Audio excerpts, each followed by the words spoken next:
Bonjour, rebonjour, mesdames, mesdemoiselles, messieurs. Ñu tàmbali ñu commencé suñu conférence li ñu koy tàmbalee mooy conférence introductive boo xamante ne docteur Cheikh Gueye moo koy def ak docteur Cheikh Abdoulaye Niang. Allô, allô, est-ce que ñu ngi may déglu? C'est bon? Merci. Alors dañuy tàmbali ku nekk ci ñoom ñaar dina am 10 minutes pour conférence am ma présenté wu moo sama tur mooy Paul Correa, président de Présence chrétienne. Maa ngi nuyu kilifa yi fi teew ñëpp di leen sargal di leen jox seen wàccuwaay di kontaan tamit ci organisation bi di wax ne donc docteur Cheikh Gueye mooy njëkk jël parole pour 10 minutes ci thème bi nga xamante ne mooy li ñu fi boole tey docteur Cheikh et il est l'auteur de beaucoup de publications notamment sur la ville de Touba. Je me souviens de cet ouvrage, c'est un grand frère. Touba, la capitale du mouridisme. Il est aussi très initiative. Ni ngeen ko xamee aussi, il a été le facilitateur général du dernier dialogue national. Voilà, donc docteur Cheikh Gueye la ñuy njëkk jox parole ñu jox ko kàddu bi ma présenter rapidement balaa ma koy jox docteur Cheikh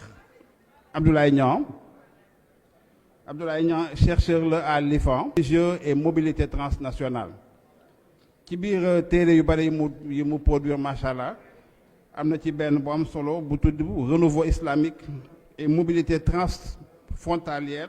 transnationale en Afrique subsaharienne. L'exemple de la Faïda Tidjaniya boobu téere mu ngi génn en 2021. Donc les deux cheikhs, vous aurez chacun 10 minutes successivement. Comment on fait? Da ngeen di ñëw ci pupitre bi ou bien ñu jox leen micro bi foofu. Voilà, donc ñu tàmbali ak dégloo ñu déglu docteur Cheikh Gueye mu. Merci Paul Tidiane Correa, mon jeune frère. Je voudrais d'abord national d'aménagement et de modernisation des villes religieuses, notamment son coordinateur qui m'a appelé dans la semaine, qui se lamente beaucoup dans ma vie académique mais aussi dans ma vie tout court. Donc je voudrais vraiment saluer toute l'assistance, les chefs religieux, les députés. Je vous salue. Je voudrais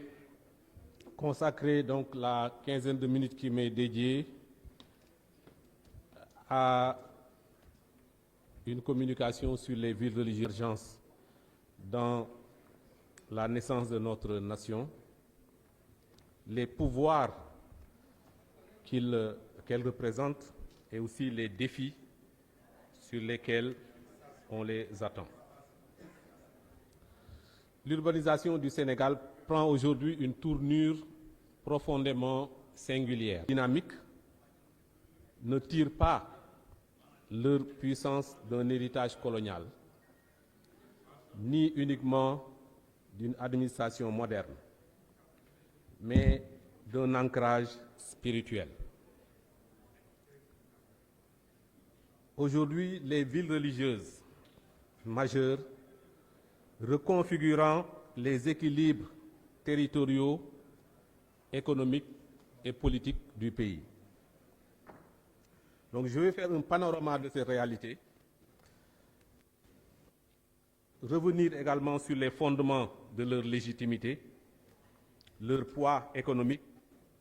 ainsi que les défis urbains uniques qu'elles posent. D'abord, un rappel. L'islam est créateur de villes et par-delà de territoires. Mais certains éléments de civilisation de l'islam, d'une part, sous son inspiration, d'autre part, se sont souvent exprimés par la ville, ou ont souvent été générateurs de regroupements pouvant aller jusqu'à l'urbain. La référence principale de ces regroupements est sans doute l'hégire,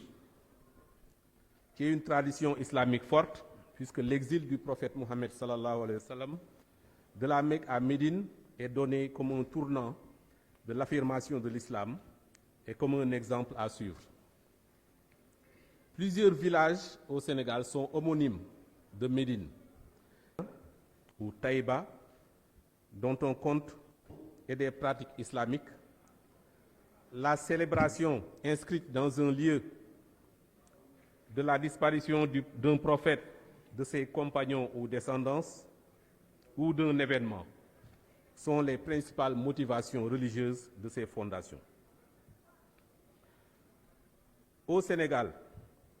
l'islam confrérique, parce qu'il fait référence à des charismes singuliers autour d'agents religieux, a largement favorisé leur multiplication par des initiatives de leur vivant ou par la célébration de leur sainteté après leur disparition. Mais ceci est loin d'être propre à l'islam confrérique. Le mausolée, sanctuaire, mosquée, cet ensemble constitue l'un des plus typiques lieux de culte musulman. Saints et chefs ont au Sénégal une tradition de fondation qui fait des daara un instrument utilisé depuis plusieurs siècles pour faciliter le rôle de protecteur. Dr Khadim Sylla, ici présent, en a fait un recensement pour ce qui concerne la confrérie mouride et on est à plus de 600 daara qui sont devenus des localités. Et je pense qu'on peut en faire de même pour toutes les confréries. Les exemples sont nombreux, évidemment. Koki, Pire, Ndiaré sont sans doute peut-être les premiers qui sont remarquables, en tout cas fondation, puisqu'on parle de 1641 pour l'un, de 1610 pour l'autre. Et des concessions foncières pouvant aller jusqu'à l'équivalent de statut d'extraterritorialité leur ont été accordées et plusieurs localités en sont issues. Je pourrais également citer Amar Samb, par exemple, qui est revenu dans ses nombreuses recherches sur ces localités-là et les fondements de leur création. J'insiste sur le fait que ces localités ont été, à un moment donné, des fondations scolastiques, académiques, fonctionnaient même en un véritable réseau d'échange d'informations, de biens et d'hommes, qui couvrait toute la Sénégambie. Les marabouts de renom, qui ont par la suite créé les confréries, sont tous plus ou moins passés dans ces écoles, devenus des cadres de liens et d'alliances importantes entre familles maraboutiques. La plupart des wirds confrériques y ont été initiés. Donc, le réseau urbain sénégalais était dominé jusqu'il y a quelques années par Dakar et les villes côtières, mais l'essor des villes religieuses introduit une dynamique plus centrée sur l'intérieur du pays. Et pour les aménagistes du territoire que nous sommes,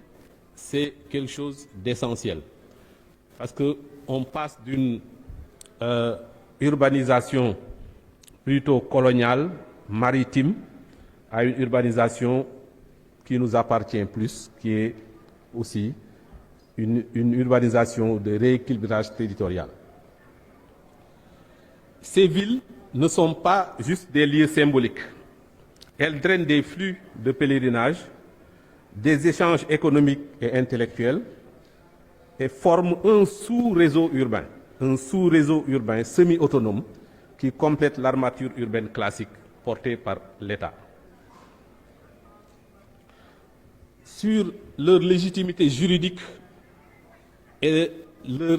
lien avec la laïcité sénégalaise. Un membre du Conseil constitutionnel me rappelait ces jours-ci un article très important auquel on ne fait pas beaucoup référence. C'est l'article 24 de notre Constitution qui garantit aux communautés religieuses le droit de se développer sans entrave et stipule qu'elles administrent leurs propres affaires de manière autonome. notamment en matière de foncier, d'éducation et de direction interne. Les autorités religieuses jouent un rôle dans l'aménagement urbain, ce qui formalise une forme de co-gouvernance entre l'autorité religieuse et l'État. Cette configuration illustre une laïcité de concertation.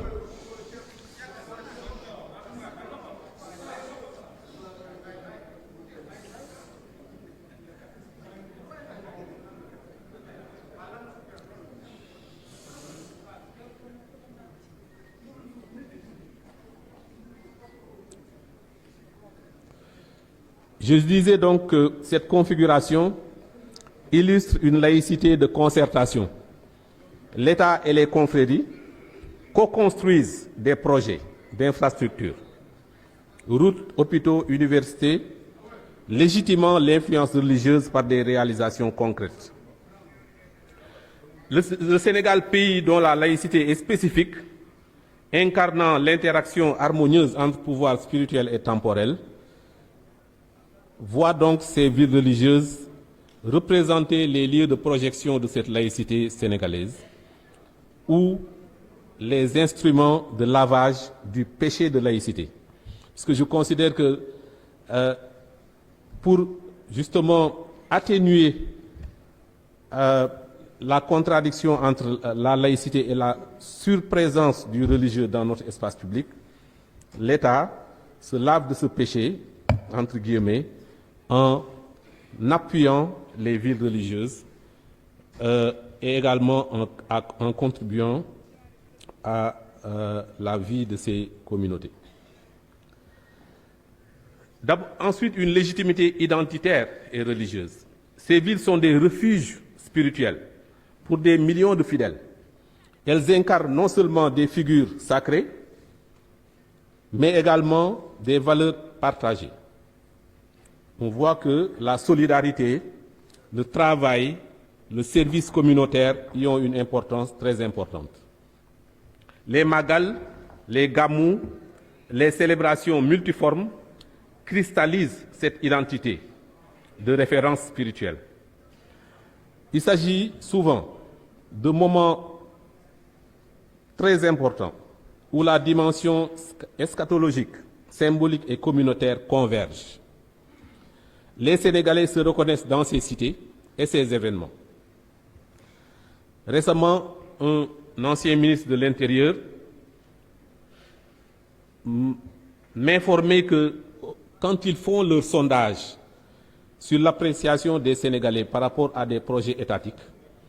le programme Ville religieuse vient toujours en tête. Ce qui montre le caractère consensuel de ce programme auprès des citoyens sénégalais. Ces villes ont également un poids économique, puisqu'elles représentent des écosystèmes productifs centrés sur la foi. Ce qu'il faut considérer, c'est que tout investissement comme ce programme dans les villes religieuses est un investissement multiple 1000 personnes, ce qui représente une haussière. Et on voit le poids économique que représente le Magal, à la fois à Touba même et dans son arrière-pays, mais également son impact sur tout le territoire national.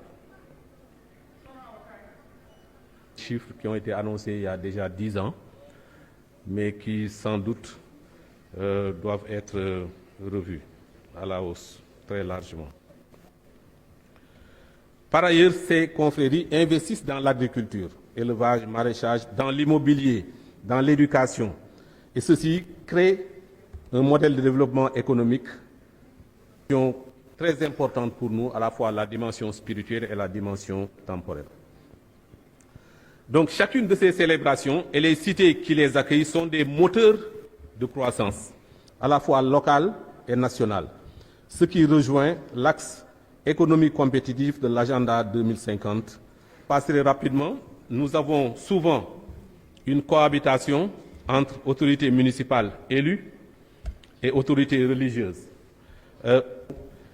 permanente entre les deux pôles d'autorité. représente pour moi le modèle sénégalais de gouvernance. Sur la question de la planification urbaine, là aussi, ces villes, au moment où elles explosent démographiquement et économiquement. C'est un défi très important parce que souvent on a du mal à marier. La croissance de la population exige des infrastructures modernes pour assainissement, électricité, gestion des déchets. Et ces infrastructures doivent aider les célébrations et les manifestations qui se passent dans ces villes, en améliorant notamment la circulation, le logement temporaire, la sécurité, le secours d'urgence qui doivent être calibrés pour une ville qui se densifie fortement pendant quelques années. La ville doit donc gérer l'habitat précaire en périphérie, notamment pour les migrants économiques ou les modestes fidèles. Toutes les villes concilier l'autorité traditionnelle des marabouts et la modernité, les aspirations des jeunes qui sont en beau ciel. Peut-être Cheikh Abdoulaye Niang reviendra là-dessus. Pas des mêmes opportunités autour de la stabilisation démocratique. Les chefs religieux, l'autorité morale peut favoriser le dialogue et la paix sociale. L'architecture institutionnelle. Un État dit laïque et les autorités religieuses. Attention. Demain. Elles ne sont pas seulement des sanctuaires.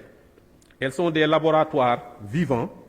où se joue la rencontre. L'autorité particulière et leur poids économique les placent au cœur des défis du Sénégal.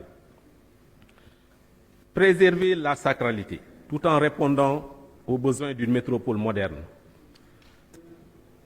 Soutenir l'infrastructure, capitaliser sur leur puissance économique pour promouvoir un développement local durable, avec donc le tourisme religieux, l'éducation, l'agro-industrie, la stabilité nationale et la lutte contre l'extrémisme spécifique qui s'en présente beaucoup de défis, ce programme, de l'État, de l'Assemblée nationale qui l'assaille. Je vous remercie de votre attention. Comme ça me marque dama koy may temps rapidement sur les enjeux de l'émergence de ces villes. Créateurs, l'islam est créateur de villes. Effectivement, l'homme solo là dans l'histoire du monde. Et en général, le fait religieux de dara, de légitimité, et qui fait et les grandes rencontres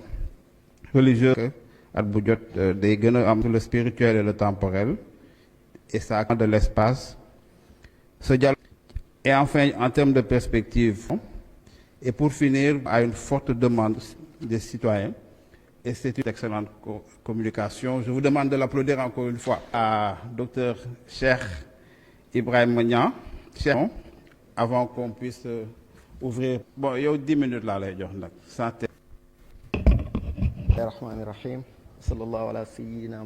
qawli la hawla wa la quwwata illa billahi al-ali al-azim.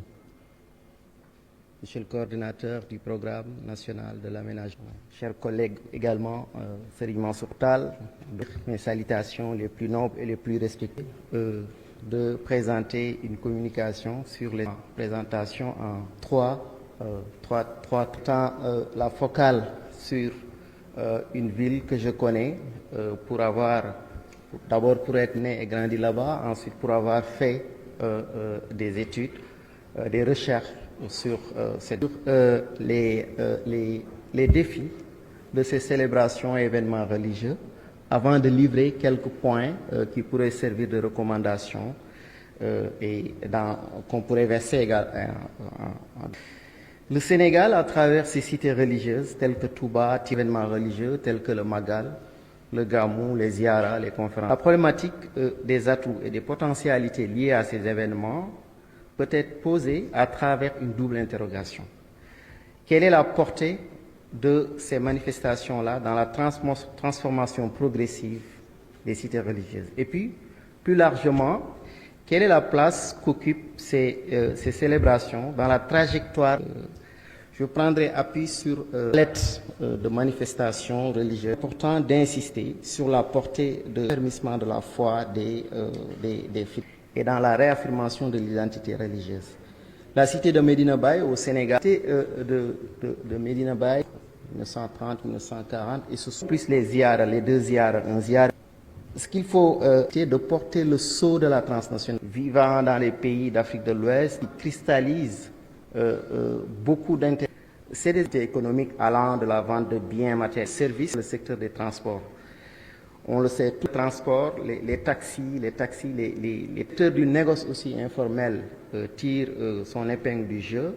Bref, c'est des manifestations qui entraînent la formation de relations marchandes, temporaires, certes, mais intenses en ce qu'elles transforment profondément l'espace urbain et en ce qu'elles participent du dynamisme secondaire tel que la ziyara, les conférences islamiques, le concours de récital du Coran, etc. Pour le Gamou, certains parlent même de multiplication de la population de la ville de Kaolack par 4 ou par 5, allant jusqu'à donner lieu à des mouvements de population, à des agglomérations fortement impressionnantes. Et les quartiers environnants qui, jadis, étaient situés dans des zones qui ne faisaient pas partie, en tout cas, de la cité religieuse. Et aujourd'hui, on assiste à travers des résidences privées, c'est que la gestion de sites et avec l'émergence, les événements, une ville à proprement parler, qui par son caractère, notre communauté, c'est que c'est une ville à proprement parler, qui par son caractère, notre communauté, c'est que c'est d'un saut diplomatique officiel,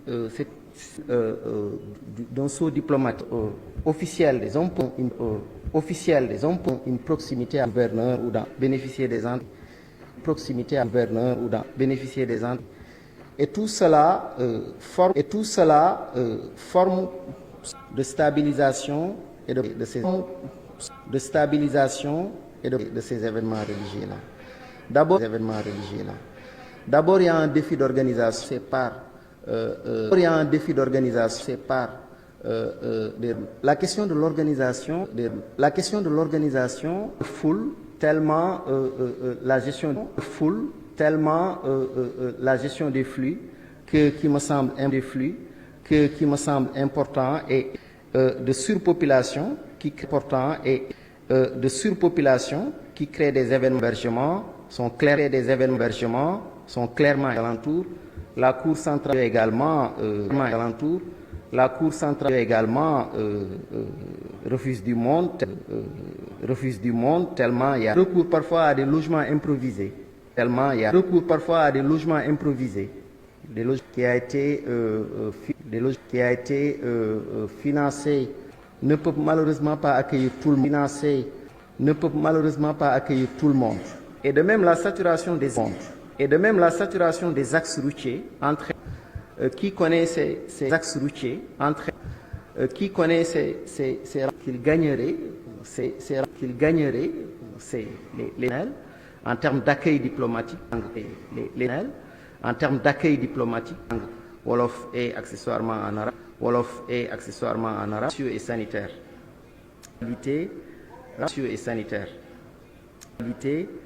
le système de canalisation par malheur si ajoute l'insuffisance de toilettes publiques pour faire leurs besoins comme bon leur semble. Épidémie saisonnière. Autant de fléaux que les dispensaires. Les dispensaires, mais aussi le service d'assistance, tel que Baye Assistance. Voilà autant de problèmes qui, le problème environnemental, Dr. Cheikh l'a évoqué tantôt, mais je pense qu'il importe de s'y arrêter un temps soit peu. Ces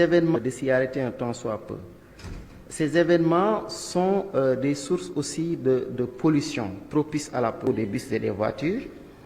C'est des temps forts d'une pression inégalée sur les ressources en eau et en électricité. Et d'un point de vue de la sécurité, il est vrai que depuis un certain temps, avec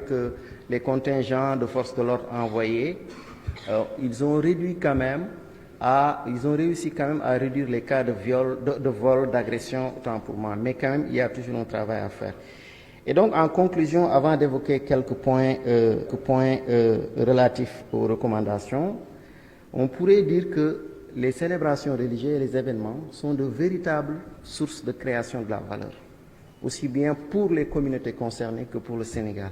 On y crée de la valeur au sens global où c'est des temporalités très riches en production spirituelle, sociale et culturelle. C'est également des espaces de redéploiement des activités économiques. C'est des opportunités de raffermissement des liens politiques et diplomatiques. In fine, c'est de puissants leviers de transformation des cités religieuses. Ces événements jouent un rôle déterminant dans l'évolution des villes à caractère sacré, tant ils agissent sur plusieurs plans, le plan urbanistique, le plan économique, le plan social, le plan culturel et le plan politique. Alors en termes de recommandations, pour boucler la boucle, on pourrait dire qu'on gagnerait à mettre davantage d'accent sur la modernisation-rénovation. Je ne dirais pas la modernisation tout simplement, mais la modernisation-rénovation, parce que sur certains sites, le besoin le plus urgent, c'est la rénovation. Rénovation des infrastructures, rénovation du patrimoine architectural, rénovation des espaces qui servent de lieu d'accueil et de transaction entre tous les pèlerins qui viennent fréquenter les cités religieuses. Il y a aussi un deuxième point de recommandation, une nécessité à véritablement sortir de l'informel, de la gestion informelle, de professionnaliser à travers des équipes mixtes. Je sais que cet aspect-là est plus facile à dire qu'à réaliser parce que dans toutes les cités religieuses, on le sait, les organisations communautaires gèrent de manière autonome l'organisation et le déroulement des... Mais on gagnerait tout de même à faire en sorte que des professionnels extérieurs viennent appuyer, accompagner ces équipes-là, ces organisations communautaires dans l'organisation de ces événements religieux. On pourrait également verser dans la boîte à outils l'utilisation des nouvelles technologies, par exemple en matière de gestion des flux. On constate souvent qu'il y a des accidents qu'on aurait pu éviter si on recourait par exemple à des applications ou à des outils technologiques qui existent aujourd'hui et qui peuvent permettre de prévenir, de sensibiliser, de faire un travail à ce niveau-là. Et puis l'avant-dernier point, c'est justement, qui sera le dernier point plutôt, c'est la création d'un diplôme. J'en parlais tout à l'heure avec mon doyen collègue Serigne Mansour. Je pense qu'au Sénégal, il y a vraiment nécessité à créer un diplôme qu'on appellera peut-être DS, diplôme supérieur ou diplôme de technicien supérieur de gestion de l'événementiel religieux. Il y a des communautés qui sont, telles que la communauté de la Mouridia, qui a une expérience qui est tellement en avance, événementiel religieux. L'intitulé pourra être défini, peut-être diplôme de gouvernance des manifestations religieuses ou diplôme, une formation très courte en 1 an, 2 ans, qui permettra aux gens d'être opérationnels, de savoir les enjeux, d'être informés des problématiques de l'environnement, de la gestion des ressources et de la gestion aussi de la différence, parce que le Sénégal se positionne comme en termes de centralité, comme un lieu central, un pôle en matière de vie religieuse et de vie sociale tout simplement. On est observé, on est regardé, nous attirons l'attention. Je ne fais pas dans le chauvinisme, mais simplement pour dire que si nous ne le savons pas, il suffit d'aller fréquenter, d'avoir la chance d'aller dans le nord Nigeria par exemple, assister aux manifestations religieuses et voir comment le Sénégal est porté au pinacle pour se dire qu'on a de quoi avoir fier de ce que nous avons, de notre identité religieuse, sociale, politique et culturelle. Voilà, mon cher Mansour et chers collègues, chers représentants, chers autres, pour présenter une communication dans cet événement si important. Merci encore. Voilà.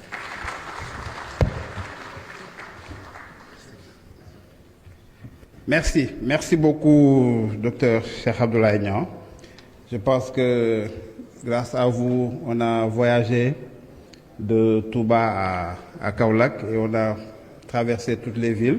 Donc vous êtes revenu un peu sur l'impact des événements religieux sur le développement local, hein, en termes de modernisation, installation d'entreprises et de services, et l'aspect diplomatique aussi, surtout ce qui concerne le Gamou de Kaolack, qui est très important. Oui, je termine. Ah, ouais. Ok. Donc on termine rapidement, ou bien je te laisse la parole. jërëjëf modérateur bëgg ñoo dugg ci liggéey bi wax dëgg yàlla waaye dafa am délégation yoo xam ni ñoo nekk ay ganu coordonnateur ñëwoon teew ci bis bi soxna Astou Fall di conseillère technique bu ministère de la famille teewal fi madame la ministre Maymouna Dièye mi ngi cataay bi Serigne Cheikh Thioro Mbacké jërëjëf vice-président à l'Assemblée nationale booleeg délégation bu mag bu mu àndal Serigne Abdou Mbacké Dolli Bara Dolli macha allah monsieur Lo bu ministère de l'éducation nationale ñoom ñëpp ñëw nañu tey ànd ak ñun ci bis bi merci. Merci cher. Donc en conclusion de l'excellente communication docteur Cheikh, donc c'est pour dire que les événements religieux sont de puissants leviers de transformation, je dirais même transformation systémique, à la fois sociale, économique, culturelle. Et en termes de recommandations, donc, il est revenu sur la nécessité de rénover l'espace, de professionnaliser également l'organisation de ces événements, de renforcer la sécurité, parce qu'on a vu que les axes routiers qui sont accidentogènes et tout. Et il a terminé par un point très important, bon, Amsolo, je pense que ça, ce serait une innovation intéressante, de penser à une formation professionnelle en gestion de l'événementiel religieux. Personnellement, je suis très intéressé par ce projet-là. J'aimerais bien qu'on en discute davantage. Merci encore. Nous allons ensuite, je vais donner la parole. Nous allons enchaîner avec deux autres panélistes. Encore une fois, merci Dr Cheikh Gueye et Dr Cheikh Abdoulaye Niang pour vos brillantes communications. Je vais céder la place à Sokhna May qui va modérer la deuxième partie de la discussion. Merci encore.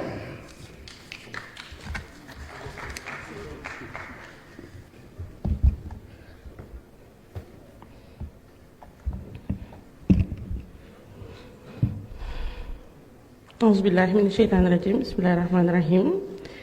رب اشرح لي صدري ويسر لي أمري واحلل عقدة من لساني يفقهوا قولي. Monsieur, madame,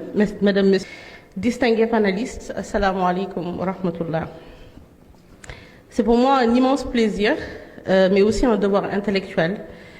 Avant d'entrer dans le vif du sujet, une petite note d'humour. Je suis honorée de représenter la gente féminine, parce qu'à voir la composition de ce panel, Monsieur Tal, nous avons manifestement choisi une parité version archive nationale. Mais cela me donne aussi la responsabilité de rappeler que les femmes sont toujours et depuis au cœur du financement silencieux, discret et déterminant de nos villes religieuses. D'accord. Donc on m'a demandé de mixer le français et le wolof.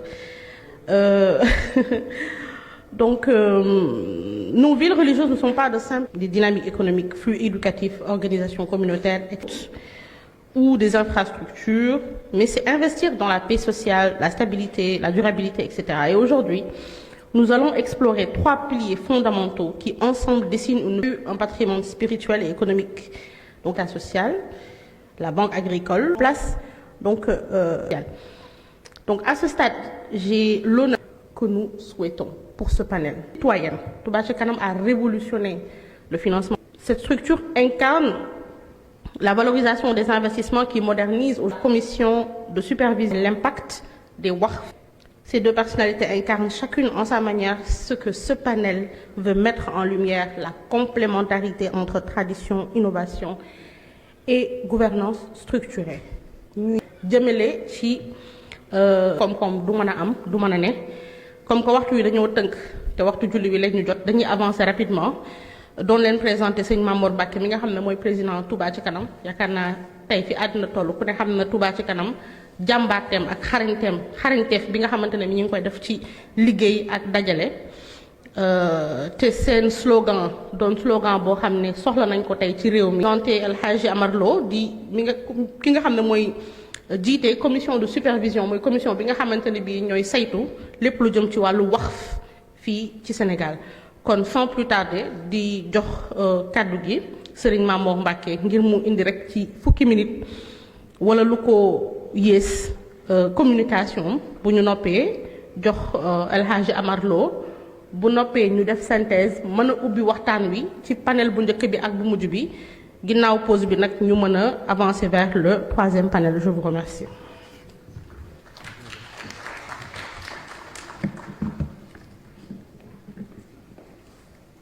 أعوذ بالله من الشيطان الرجيم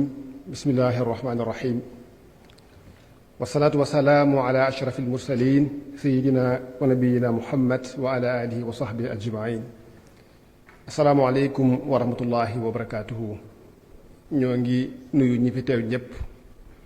te di leen siyaare bu baax a baax ci turu Touba ca kanam mi nga xam ne moom lañ fi teewal tur suñ kilifa si Abibu Mbàkke mi nga xam ne moo fa teew si Muntaxa waaye si Muntaxa mi nga xam ne moom Touba ca kanam ñu ngi leen di nuyu ci turam di nuyu ki nga xam ne moo jiiteel liggéey bi muy sëñ Amdi Mbàkke ak ñi mu ko àndal waaye di ko yóbbante ab nuyoo ci mbooleem ñi nga xam ne ñoo koy liggéeyloo te ay kilifaam di nuyu ñi fi teew ñëpp bàyyiwuñu kenn di nuyu mbooleem këri diine yëpp di nuyu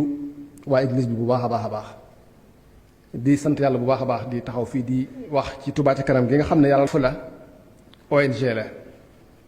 waaye nag kon lépp lu muy def rek social la waaye gutul bénéfice ci dara di wax waaye mu taxaw ñetti tànk nag bi ci jiitu mooy pas-pas comme modèle de développement communautaire ñu waxtaan dajale seeni mën-mën am solution bu gaaw ci domaine de la santé buñ ci ñëwee day mel ne tabax nañ fukki poste yoo xam ne yëpp fi ne tabax nañ ko ba noppi bu dee éducation tabax nañu toll ci ñeenti daara yoo xam ne kenn du fay yëpp noppi na 20 000 lampadaires jot nañ ko installé Touba fi mu nekk ni 20 000 bu baax a baax la ñu gis ne bokk benn yéene bokk genn kilifa yooyu ñett yu mu daje bu fekkee ne seen bëgg-bëgg mooy nit ñi ànd def dara. xam na ne tradition yi moom yàgg na fi tey du ci bëree bëri mënut a ñàkk ci doxinu li ñuy doxal waaye nag jéem ko dëppaleeg jamono kon loolu xëy na dana tax mbir mi gën a jàpp ne Touba ca kanam bi mu ñëwee dafa fekk kilifteef gu dëgër ci yoonu mu jàpp ko nag sàmm dañ koy tànn ci tànn boo xam ne dafay am ci démocratie bu leer nañ am transparence bu leer nañ te liggéey bu mel nii ngir mu mën a sax mën a dëgër faaw ñu bàyyi xel ne dana làmboo ñetti yëf bi ci njëkk mooy transparence li ngay def na leer ñëpp bu ci kenn am kumpa Touba ca kanam boobu volontairement kon dañuy wax ne kon ñaar yooyu boo ko booleeg ñàkk a bëgg kilifteef ak it nag ñàkk a topp intérêt personnel mën naa réussir bu baax a baax kon daal ñu ngi wax ne Touba moom ville religieux la kon liggéeyam dafay liggéeyam mooy Touba na bëgg a jëm kanam nag mooy développé mooy moderniser kon liggéey bi moom mi ngi ci woon kon mi ngi tàllal loxo bu baax a baax ñu yor liggéey bi di xam ne daal lépp loo xam ne dañ ko fay def bu ñu ko yëgee dañ ca def modèle la boo xam ne ku ne mën nga ci roy Touba ca kanam mënuñu ko amatul problème mu éclairage public te bu baax a baax nag ñi nga xam ne ñoo yor yaatu la ci wàllu génne ndox mi na ci loxoom bu baax a baax dem léegi ak docteur Cheikh Gueye sama mbokk taalibe ndax programme bu am solo la waxtu nekk kon yooyu tamit nañ solo bu baax a baax di nuyu baax sëñ te Touba ville ñoo ngi leen di bàyyi xel bu baax a baax adduna ñëpp Sénégal waaye su fi ngir mu jël su noppee ITIE ki nga xam Maodo di ñëw ci turam Mouhamadou Mokhtar Cissé moo ko jiite ak le secrétaire exécutif Famara Ibrahima Silla ñu ñëw nag teew ci xadaratul malikiya ànd ak El Hadj Amadou Camara bu cellule Zawiya Tijane bi sëriñ Abdou Hamid si coordonné ànd ak Ibrahima Fara Ndiaye bii comptable Jamaatu Nour El Hadj Malick Cissé bu cellule communication waaye Cheikh Tidiane Samb nga xam ni tamit moom la jaar ñu rafetlu ko li ñuy waxtaane nag dañu Jamaatu Nour as sunniya ñu jël exemple baax ci taarix jël exemple baax ci taarix ñu ñëw maam Cheikh El Hadji Malick Sy radiyallahu taala anhu mi ngi ko samp saaw ndax moom toute sa philosophie toute sa vie se résume en ce triptyque ja ju ba jàng jàngale. tellement légaliste dafa demander participatif et so yéene fa sama malaat liggéeyu jumaay Tivaouane modernisation ay commission suivi évaluation femme jamaatunu bi 0 franc la mu ni nañu doy ñu def ay stratégie yàlla au sens large du indi 100 millions këru diine yëpp tey pour Sénégal fierté la pour l'islam stratégie de mobilisation des fourbiers ñooñu dajale seen je parle sous le contrôle de mon frère Paul parce que ak Cheikh diine yi la ëppee fii la jiitoo nga xam ni les institutions de Bretton Woods moom la ñu indil ni moom la ñu doxal décision une appropriation science c'est un principe de bonne gouvernance jumaa ji dañ ko liggéey ci 40 mois terminé ko jébbal caabi ji xalifa bi le 14 septembre 2000 à l'information transparence bi mooy jumaa ji benn compte la am compte banque islamique ak compte BHS pour la diaspora mais compte bi entrée ak sortie moo ci am lépp lu fa dugg dem wuti ay fournisseurs ñu ni jaamu yàlla yi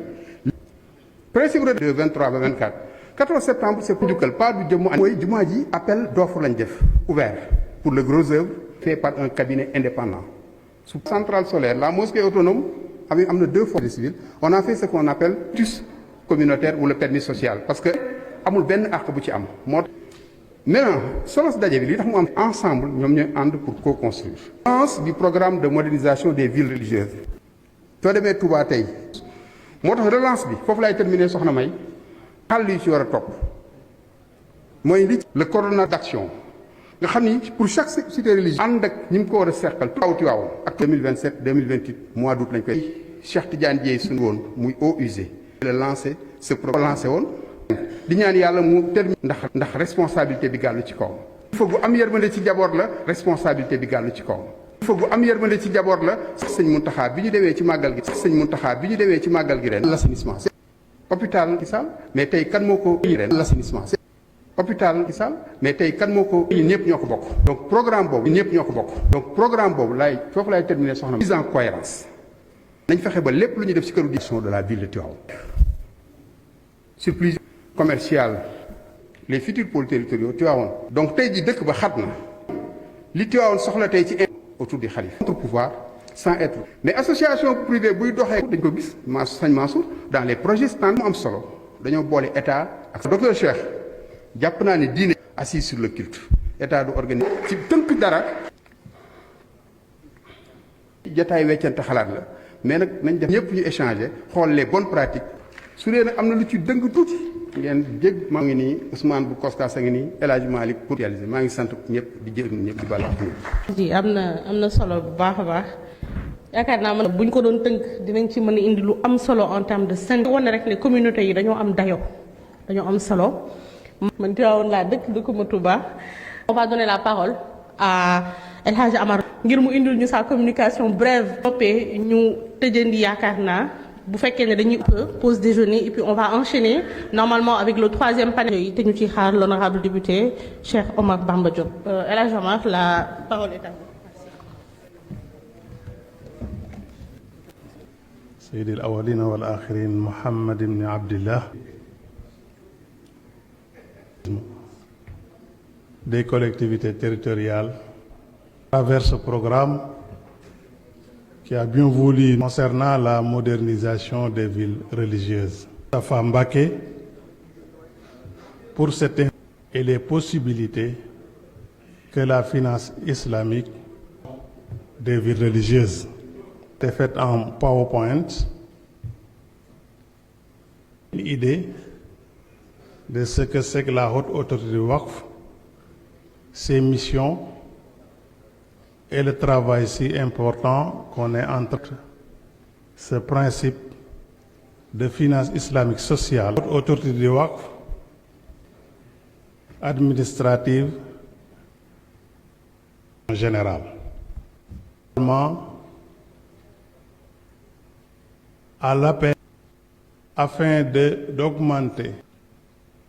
entre parenthèses, lorsque je suis arabophone, extrêmement la langue la plus adaptée pour communiquer. Alors, kon damay clamer à ce que ñu pour permettre kenn ku nekk mu mën a gën a waxtaan ci haute autorité di waqf waxtaan muy finance islamique sociale muy waqf parce que mooy li nga xamante si moom lañ gis ne mooy ngir dekkal li nga xam ne sunu yonent bu baax bi sallallahu alayhi wa adama après bu fi jógee ñett rek la ci cité fu muy une aumône durable boo dundal sunna soosu li nga xamee ne si ngir mu mën a jëmmal loolu nga xam ne al waaqif fexe ba yooyu mën a taxaw awu ko ba dootu yàqu day dem ca notaire suñu yónnee kayit wi ko diine la yoo xam ne waaye ñun constat bi ñu ciy defaat moom mooy libee ñii di ay jullit sax yoo xam ne dañoo dikk dakay amuñu ay jumtuwaay bi muy ay service yoo xam ne dañ ko fay soxla nit ñi bu ñuy ñëw te bari jafe ni bu ñëwee li nu soxla ci jëflante ak jokkalante ci wàllu économie loolu tamit am ay jafe-jafe bi nga xamee ne def nañu constat boobu nu wax ne kon dafa mel ne problématique bi nga xam ne moom la PNAMAR jàkkaar lool mooy naka lay def ba taxawal ay infrastructure naka lay def ba am al ay services sociaux de base naka lay def ba amal des offres économiques yoo xam ne si ci ville yooyu lay nekk mais ñun bi ñu ko jàngataatee dañ ne taxawal institution yi taxawal infrastructure yi lu baax la fexe ba services yi am lu baax la fexe ba infrastructure économique yi am ndax mën nañoo tabax benn kër di ci accueillir ay gan su fekkee ne PNAMAR da koo tabax ba pare état bi retiré loxoom bàyyi fa kër ga amul entretien kenn toppatoowu ko tamit suñ ci doxaatee année kër ga dana yàqu wala mu mel ne lu kenn defaragul woon. c'est li nga xamee ne si moom mooy infrastructure yooyu mun leen taxawu mun a fay ñu fay liggéeyee entretien bi mën a am ça c'est la grande question mooy question bu mag bi nga xam ne tey PNAMAR Plan Vert mi ngi koy jànkoonteel wala dana ko jànkoonteel ëllëg ci biir loolu la ñu gis ne finance islamique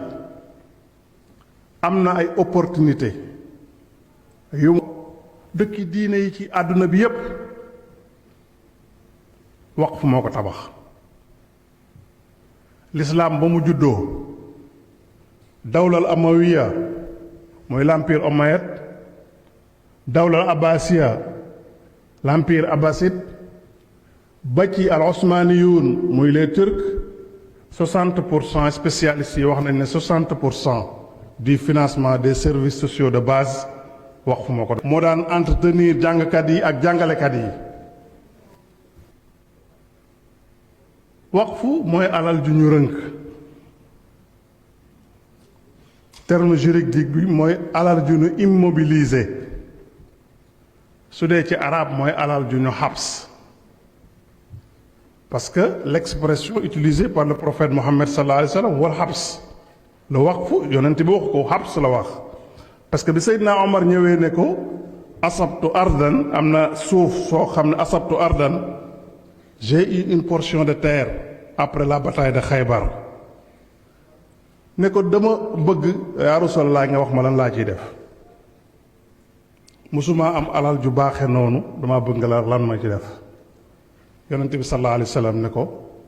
in shi'ta xabastaha nga di ko joxe ci yoonu yàlla loolu mooy principe bu waqf mooy capital bi kenn du ko laal l'usufruit la muy génne ci ay résultats la muy génne loola la ñuy joxe moo tax Seydina Omar tasaddaqa biha an laa yurasa wala yubaa wala yuhab ñetti charte yooyu la Seydina Omar waxoon kenn du ko jaay kenn du ko maye kenn du ko donn waqf kenn du ko jaay kenn du ko maye kenn du ko donn donc c'est un moyen économique extrêmement pertinent d'accumulation des richesses parce que loo xam ne su juddoo jaay bu kenn maye sa doom du ko doon loolu moom mooy durabilité. Il faut mu trouver benn mécanisme de financement durable te ce mécanisme de financement durable bi nga xam ne moo gën a méngoo ak tabax këru diine yi moom mooy waqf. moo tax ñu jàpp ne war nañu mën a def des fonds cash yoo xam ne dañuy mobiliser ay fonds ci waqf pour mun a entretenir kër yi nga xam ne ñu ngi koy tabaxa ci këru diine yi. parce que bu dul loolu sëñ Moustapha da ngeen di tabax jàkka woon ko ginnaaw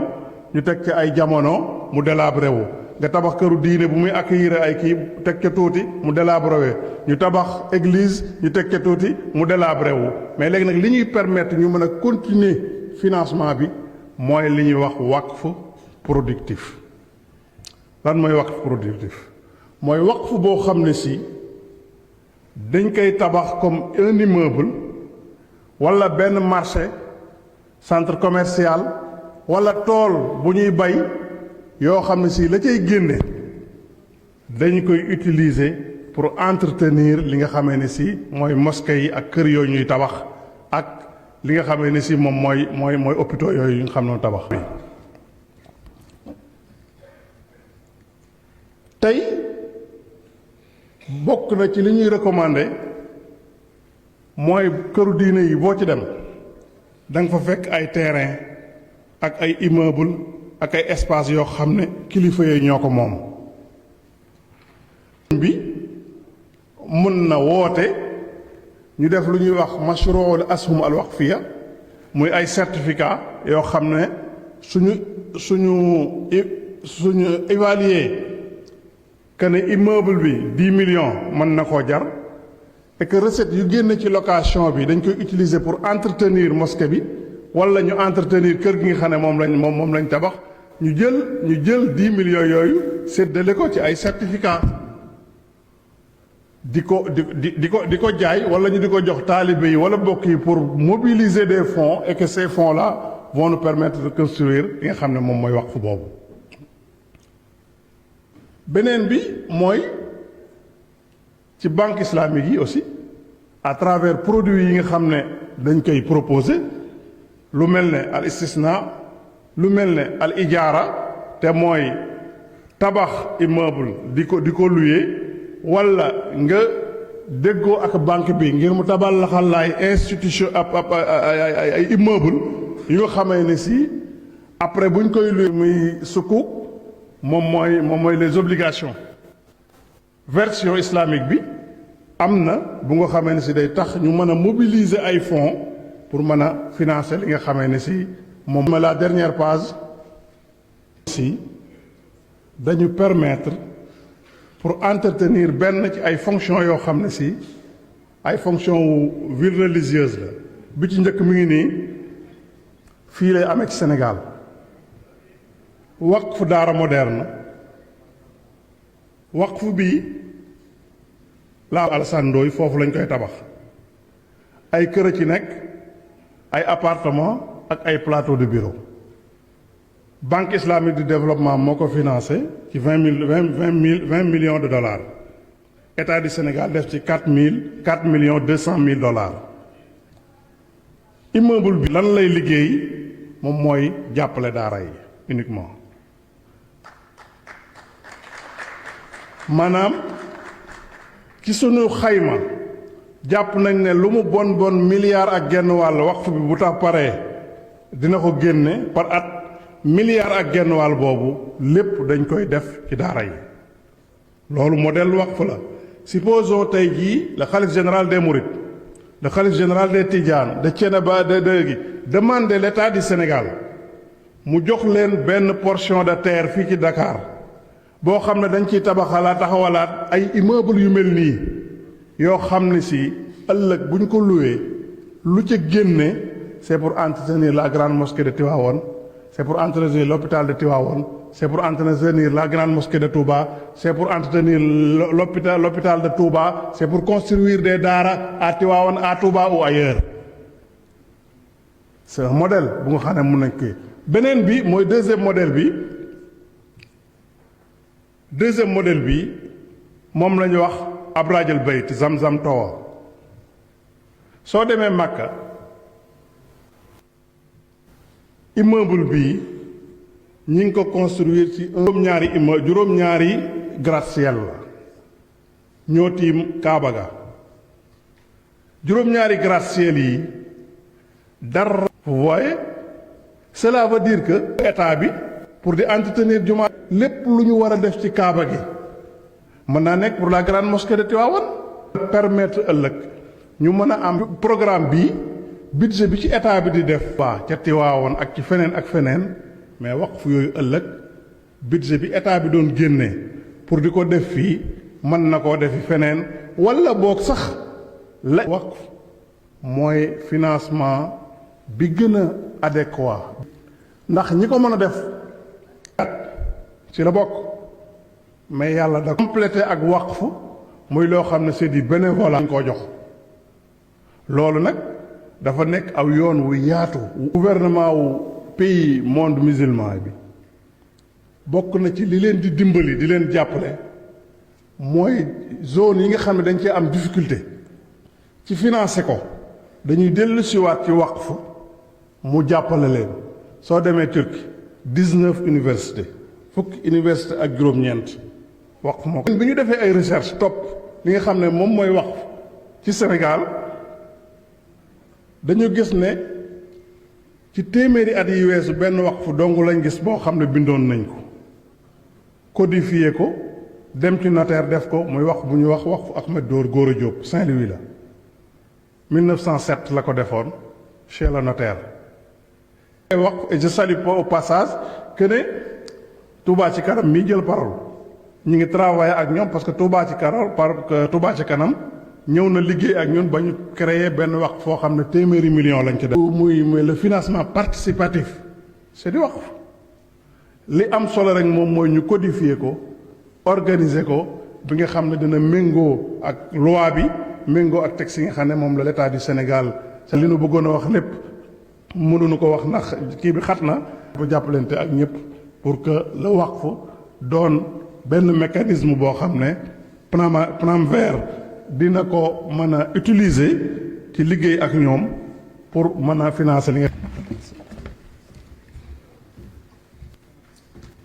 Merci beaucoup, Monsieur Lo. Une présentation d'une haute facture wax kàddu yu am solo lool.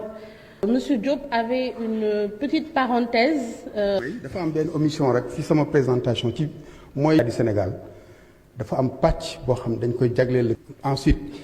montant bi parce que li ñuy xalaat waxtaan dafa war a jiitu ndax ci répartition bi fa la coow bi nar a nekk moo tax ma assis sur le culte. Deuxième point boo xam ni Jamaatu Nour mairie Tivaouane ak conseil consultatif dañ ko liggéey pour la restructuration ndax lu tax jumaa ji c'est un ERP Mansour xam na li may wax pour accéder pour la ville moo tax la première phase d'urgence daaw lañ ko boucler woon mu waroon jàll monsieur honorable député dugaloon nañu ko daaw pour mu waroon jàll ci LFI bi mais jàllul ñuy def plaidoyer pour restructurer seen liggéey bu am solo tamit ak ASPT boobu aussi pare nañu am di pour na may rek baax a baax si émission bi mais honorable député boobu moom yóbbal la jërëjëf sëñ Abdou Aziz xam naa honorable Omar Bamba dans sa prise de parole dina ci mën tontu ci laaj bu am solo boobu nga. On ouvre au public ou on part faire la pause et rek ñëpp mën a teew ñu xaar l'ouverture des discussions avec le public et le troisième panel bi nga xamante ne bi yaakaar naa docteur Cheikh Niang. moom wax na ba pare débat bi. Après ñu def cérémonie de clôture bi def naa le député du coordonnateur comme ça ñu procéder à la clôture. Peut-être mën nañ la may rek yow bu dee bëgg nga def synthèse bu gàtt nga def ko. waaw tëj waxtaan bi doog a mën a jublu ci. effectivement ci xewal yi waaw. effectivement di sant ñëpp bu baax di wax ne li fi génn ci xam-xam lu am solo la ndax xam nañu ne li ñuy waxtaanee yëpp li ma wax ci njàlbeen gi bu ñu indiwul ay mécanismes de financement yu yemb du mën a am mooy le nerf de la guerre. Yaakaar naa ne waxu Serigne Mamour Mbacké ñëwaat na ci am solo gi nga xamante ne bii lu mel ni Touba ca kanam et je rappelle Touba ca kanam dafa doon lu extraordinaire loo xam ne boo duggee ba ci biir nga xool seenub liggéey da ngay gis dayoo gu mu am sëriñ Abdou Aziz Diop aussi ñëwaat na ci importance lu mel ni Jamaatu Noor ak taxawaay bi ak surtout organisation bi nga xam ne am nañ ko muy loo xam ne lu xëy na temps bi moo ñu tënk mais bu yaatu woon yaakaar naa bu ko expliquer nit ñi dinañ xam ni loolu lu am solo la dañu war a tendre vers cette dynamique dans le cadre de nos villes religieuses ndax tey li mu exemple bi mu joxe dafa am solo boo demee Màkka amul benn fonds boo xam ne état dina ko génne à titre exceptionnel ndax la nga xam ne moo yor les lieux saints ce problème-là définitivement je pense que c'est le lieu quand même de féliciter le coordinateur du programme